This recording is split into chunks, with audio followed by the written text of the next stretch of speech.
दरबार लगा था रावण का, नतमस्तक हर दरबारी था। रघुनंदन का बस एक दूत पूरी लंका पर भारी था। बंधन में बंधा एक वानर रावण के सम्मुख पेश हुआ। वानर मुस्काए, मन ही मन उसका पूरा उद्देश्य हुआ। बंधन में बंधकर महावीर रावण को सहज निहार रहे और रावण को ऐसे लगता था जैसे उसको ललकार रहे। उपहास भरी भाषा में रावण ने अपना मुंह खोल दिया, मानो सोने के पर्वत को उसने माटी से तोल दिया। बोला, साधारण वानर में ऐसी भी क्या प्रभुताई है जिसके सम्मुख मेरी सेना ने रण में मुंह की खाई है।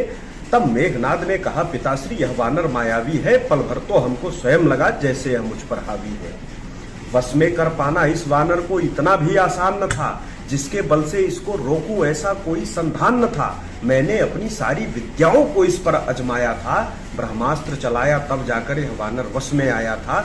इतना सुनकर यद्यपि रावण के मन में संशय भारी है, बोला, तब तो यह मेरे सम्मुख लाने का अधिकारी है। मद में डूबे हाथी के जैसे 10 कंधर चिखाड़ दिया। बोला, मरकट किसके बल पर तू मेरा बाग उजाड़ दिया, मेरी सेना के साथ साथ मेरा बेटा भी मार दिया। किसके बल पर तूने लंका की दुर्गम सीमा पार किया। लगते तो बड़े साहसी हो, प्राणों का मोह नहीं है क्या। वानर होते हैं महामूर्ख, मेरी यह बात सही है क्या।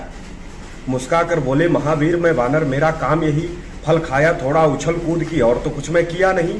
अब रही बात उस बेटे की जिसको मैं ऊपर पहुंचाया, वो खुद मुझसे लड़ने आया, मैंने थोड़े ना बुलवाया। हाँ, एक बात सुन लो रावण, मैंने उसको ही मारा है जिसने मुझ पर आक्रमण किया या जिसने भी ललकारा है। मेरे ही घर मेरे बेटे को मार दिए, तुम डरे नहीं।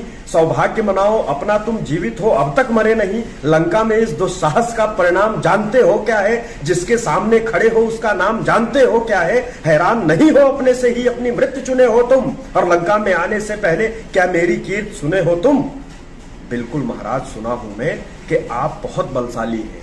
इसके दो प्रमाण भी हैं, एक सहस्वाहु एक बाली है। हाँ, एक और किस्सा है जो अक्सर चर्चा में रहता है, तुम चोर बहुत ही शातिर हो और कोई मुझसे कहता है इतने में काम चलेगा या फिर जन्म कुंडली खोलूं मैं। जाने दो सबके आगे, इससे ज्यादा क्या बोलूं मैं। इतने में रावण सुलग उठा, मन ही मन विष का घूंट पिया। कसमसा गया वह भीतर तक, सेनापति को आदेश दिया, देखो इस मरकट का साहस लंका में आग उगलता है। बातें करता मूर्खता पूर्ण, इसमें अत्यधिक चपलता है। इस अग्निकुंड को सेनापति तत्काल भेष क्षण पाटो, और तलवार उठा इस मरकट की जिह्वा को शीघ्र भी काटो। मंत्री प्रहस्त तत्काल उठा, याचना पूर्ण कुछ बात कही, जिसको सुनकर घन्नाद उठा। बोला, प्रहस्त कह रहा सही, पहले जानना जरूरी है लंका में यह क्यों आया है, किसके बलबूते मरकट ने अपना पौरुष दिखलाया है। जिह्वा काटी तो महाराज सारा रहस्य मिट जाएगा। इसको किसने और क्यों भेजा फिर ये कैसे बतलाएगा। केवल इतनी ही शंका है, लो इसको अभी मिटाता हूं। फिर इतना बड़ा कार्यक्रम क्यों, मैं तो यह स्वयं बताता हूं।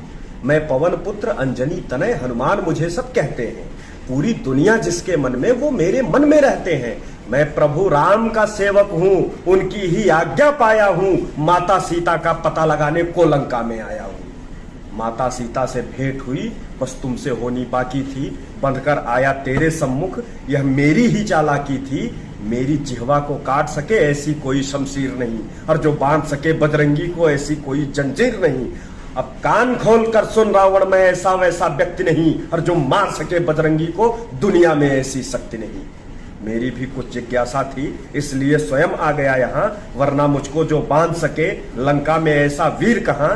सबसे पहले तो स्वामी का मुझको आदेश मानना था, फिर मेरी कुछ शंकाएं थी जिनका हल मुझे जानना था। ऋषिवर पुलत्स्य की छब धूमिल लंका में कौन कर रहा है, वह कौन अधर्मी है जिसके पापों का घड़ा भर रहा है। मानो मेरी सलाह रावण, लौटा दो सीता माता को।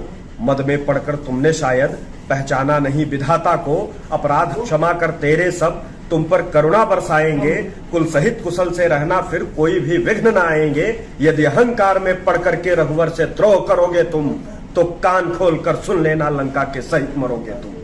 यदि चाहूं मैं तो इसी समय तुमको जड़ सहित मिटा डालूं। आदेश नहीं है स्वामी का पृथ्वी से तुझे हटा डालूं। जैसा तुम मुझको देख रहे, यह मेरा असली वेश नहीं।